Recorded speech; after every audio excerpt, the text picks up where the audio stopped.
Hello, আমি Asaduzzaman Shihab from CSC department AIUB. আজকে আমরা রিটার্ন টাইপ নিয়ে আলোচনা করব ফাংশনের। তো প্রথমে আমরা basic structure of C plus plus তৈরি করে নিই।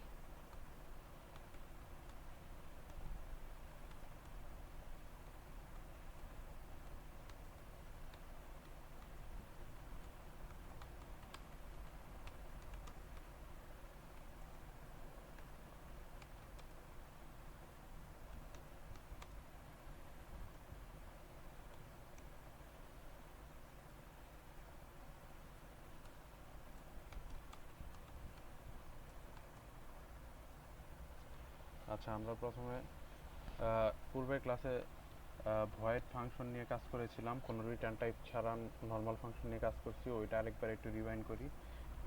ধরলাম আমার একটা সাম করতে হবে এ আর বি এর মধ্যে। তো আমরা প্রথমে এ আর বি ইনপুট নিয়ে নিই।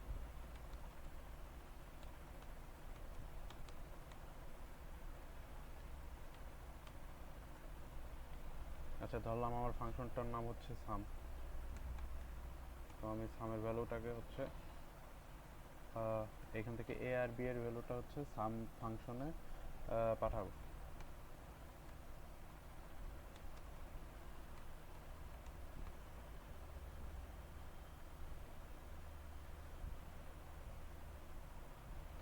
আচ্ছা, যেহেতু আমি কোনো রিটার্ন টাইপ দিব না, তো এখানে হচ্ছে সি আউট দেওয়ার কোনো প্রয়োজন নেই।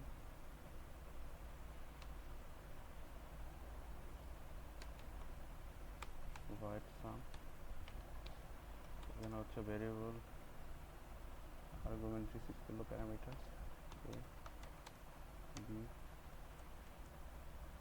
এখন জাস্ট যদি আমি এখানে সি আউট এ প্লাস বি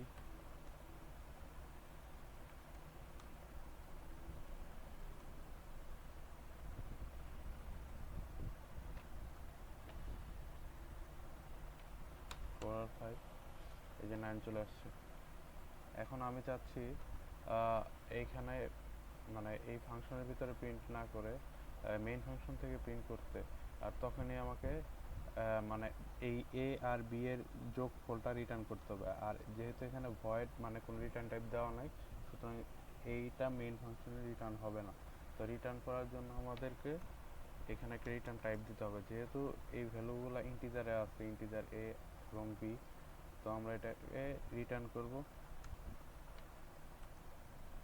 ইন্টিজার টাইপে। তো আমি এখান থেকে যদি রিটার্ন করি এ প্লাস বি, এখন হচ্ছে এই এ প্লাস বি এর ভ্যালুটা রিটার্ন হয়ে এখানে চলে আসছে। তো জাস্ট আমি যদি এটাকে এখন প্রিন্ট করে দেই, তাহলে আমার রেজাল্ট আগের মতো চলে আসবে।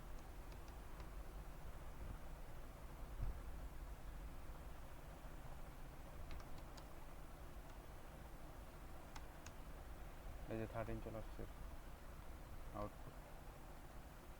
আর এইখানে যে আমরা চেঞ্জটা করলাম এই যে ইন্টিজার, এটাকে বলে রিটার্ন টাইপ। এখানে শুধু ইন্টিজার না, আমরা চাইলে এখানে অন্য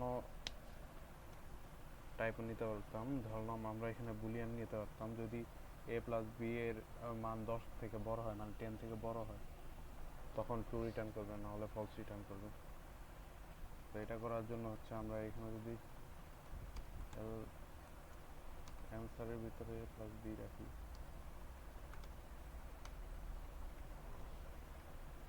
একটা কন্ডিশন দিয়ে চেক করি।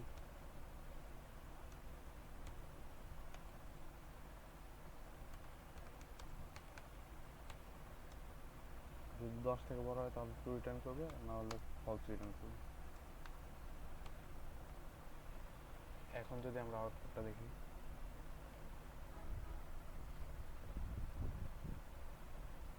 ও আচ্ছা, এখানে আমি ইন্টিজার টাইপ নিব।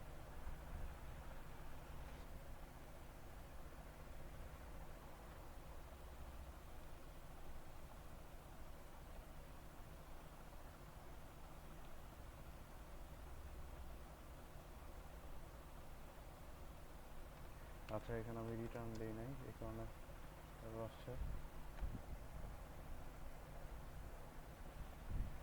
এখন যদি আমি দেই ধরেন আমি 7 আর 8 দিলাম, তো 10 এর থেকে বড় আসবে 15, তার মানে কি বুলিয়ান শুধুমাত্র দুইটা জিনিস ট্রু আর ফলস রিটার্ন করে। তো ট্রু এখানে 7 আর 8 15, তার মানে ট্রু রিটার্ন করার কথা। ট্রু মিন্স 1 রিটার্ন করবে, আর ফলস হলে 0 রিটার্ন করছে। এই যে 1 আসছে। আর এইটাকে আমরা চাইলে আরেকভাবে চেক করতে পারতাম, যে এখানে প্রিন্ট না দিয়ে যদি 10 থেকে বড় হয় তাহলে ইয়েস প্রিন্ট করতাম, না হলে নো প্রিন্ট করতাম।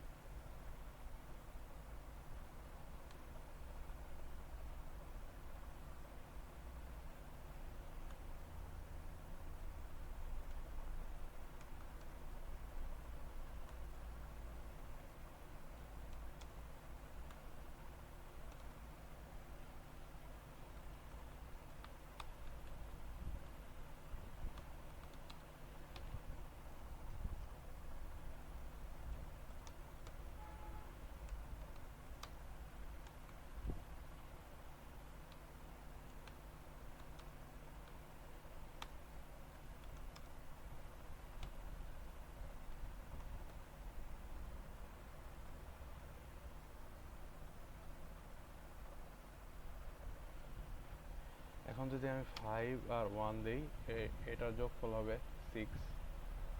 6 তো 10 থেকে ছোট, লেস দেন 10। এই যে চলে আসছে নো লেস দেন 10। আচ্ছা, এখন আমরা নর্মাল ভেরিয়েবল কিভাবে রিসিভ করতে হয় ওটা তো আমরা দেখলাম। এখন আমরা দেখব কিভাবে অ্যারে রিসিভ করতে হয়। আমরা প্রথমে একটা n সাইজের অ্যারে ডিক্লেয়ার করে নিই।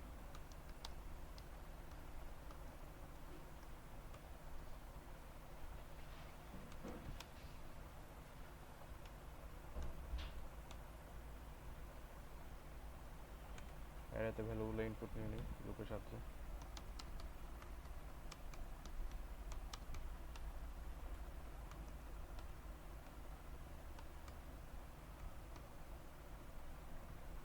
আচ্ছা, এখন আমাদের হচ্ছে এই সাম ফাংশনের ভিতর হচ্ছে অ্যারেটাকে পাঠাতে হবে প্যারামিটার হিসেবে। তো আমি যেটা করতে পারি, এখান থেকে সামকে কল করতে পারি। আচ্ছা, ধরলাম আমি এই যে অ্যারেটা নিছি, এটার মানে সবগুলো এলিমেন্টের যোগফল আমাকে প্রিন্ট করতে হবে, তাহলে আমি কি করব? তো এখানে যদি আমি নেই, ফাংশনের নাম নিলাম, তারপরে অ্যারে নেম, তারপর হচ্ছে এনটাকে পাঠিয়ে দিলাম। এই যে এখানে এন ইনপুট নিচ্ছি, অ্যারের সাইজটা। তো আমাকে এখানে অ্যারেটাকে রিসিভ করতে হবে। রিসিভ করলাম, আর এখানে হচ্ছে এন রিসিভ করতে হবে। আর যেহেতু আমি এখানে সামটা রিটার্ন করবো, তো এখানে আমি ইন্টিজার টাইপের, যেহেতু অ্যারে ইন্টিজার টাইপ রিটার্ন করবো। আর এখানে হচ্ছে আমি সামটা রিটার্ন করবো।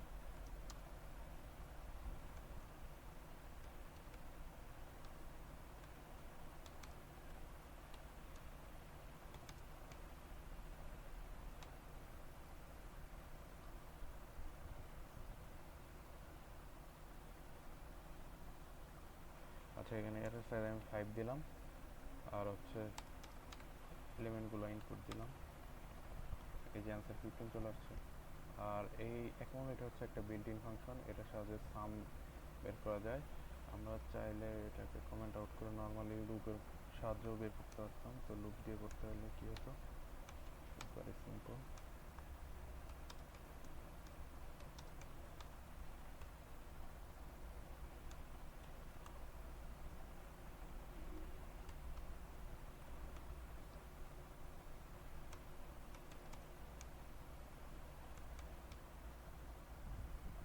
আমরা অ্যান্সারটাকে রিটার্ন করে দিতাম।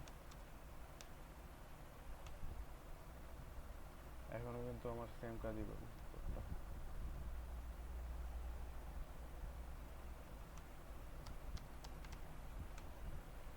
এই যে কাজ করছে। আচ্ছা, আরেকটা জিনিস, এটা হচ্ছে কেউ যদি এরার পরিবর্তে ভেক্টর ইউজ করতে চায়, তখন এটা রিসিভ করতে গেলে একটু সমস্যা আছে। যেমন অ্যারে না নিয়ে এখানে একটা ভেক্টর নিতাম,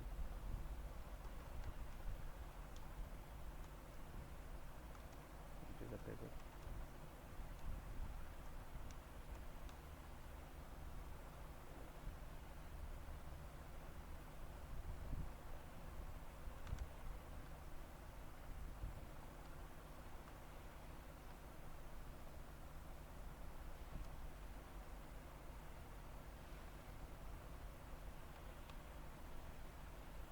আমি কিন্তু ভেক্টরের যে টাইপ ওটা উল্লেখ করে দিতে পারবো।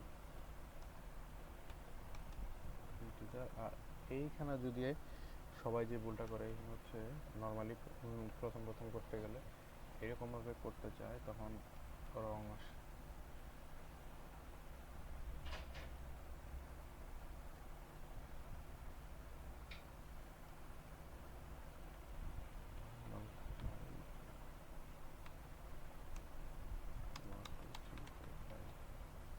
এই যে 15 চলে আসছে।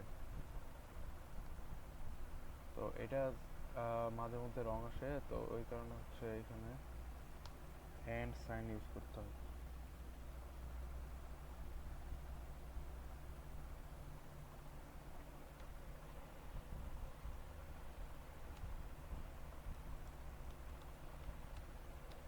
এই যে 15, তাহলে যেটা হয় এটা রেফারেন্স হিসেবে ভেক্টরটাকে রিসিভ করে। এই এন্ড দেওয়ার মানে হচ্ছে এটা রেফারেন্স হিসেবে নিয়ে নেয়। আচ্ছা, এখন আমরা একটু ফাংশন ওভারলোডিং দেখব। আমরা এইখানে তো অ্যারে নিয়ে কাজ করলাম, ভেক্টর নিয়েও কাজ করলাম। তো আমি যদি এখানে আরেকটা সেম নেমে ফাংশন নিই, সেখানে ভিতরে কপি পেস্ট করি।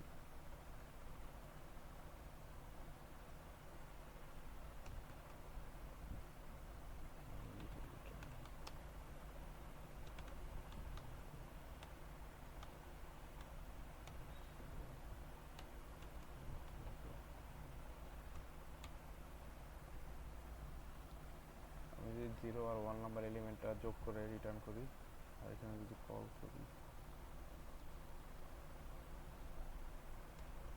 তাহলে কিন্তু রং আসবে। এই যে রং আসছে, কারণ ফাংশনের নেম সেম। তো এখন আমরা কি করতে পারি, নর্মালি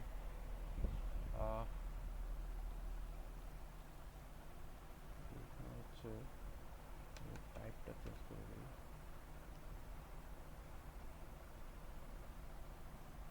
তারপরে দেখেন রং আসতেছে। তো আমরা কি করতে পারি, এখানে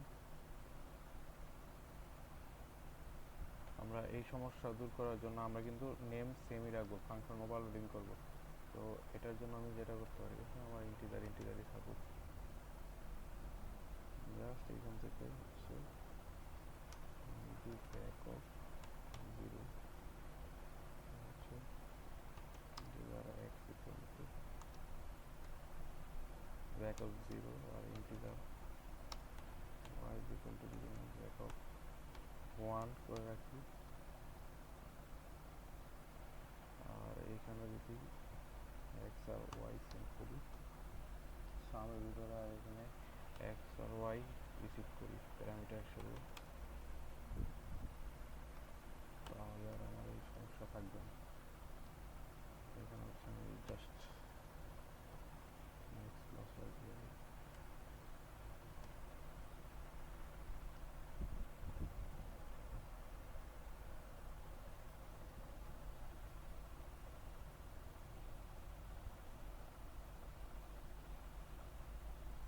আচ্ছা, এখানে সমস্যা করতেছে।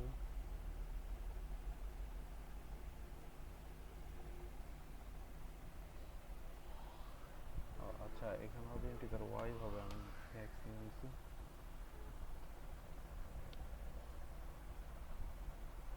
এই তো কাজ করবে এখন। 5 নেই, 1 2 3 4 5। ফার্স্টে আমাকে দেখা হবে 15, তারপর আমাকে 3 দেখানো হবে। এই শো করছে। তো এই জিনিসটাকেই বলে function overloading. Same function name but job different. তো আপনারা আরও এরকমভাবে প্র্যাকটিস করবেন। তো আমি যদি এখানে আরেকটা এক্সাম্পল দিই, ডাবল নেই, ডাবল সামের যদি আমি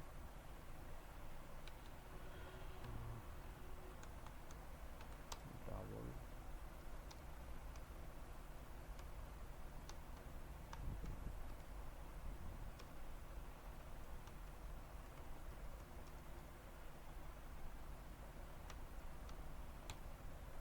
এ আর বি রিটার্ন করি, আর এখান থেকে হচ্ছে আমি বি এ আর বি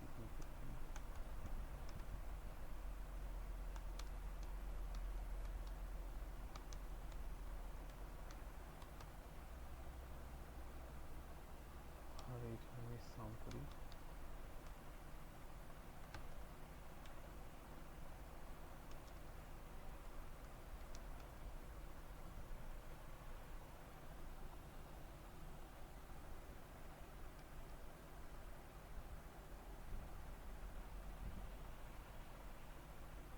ফাইভ আমি এ আর বি সেন্ড করতেছি, এ আর বি এর ভ্যালুটা ইনপুট নিয়ে নিচ্ছি ডাবল ট্যাপে।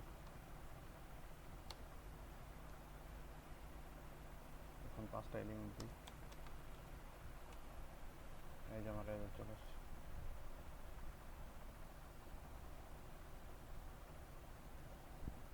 তো এই জিনিসটাকে বলা হচ্ছে ফাংশন ওভারলোডিং। যে সেম ফাংশন নেম রেখেও আমরা বিভিন্ন ধরনের কাজকর্ম যখন করবো তখন এটা বলে ফাংশন ওভারলোডিং, কারণ এই ফাংশনটাকে ওভারলোড করতেছে সে ডিফারেন্ট টাইপস দিয়ে। তো আজকের জন্য এই পর্যন্তই, থ্যাংক ইউ।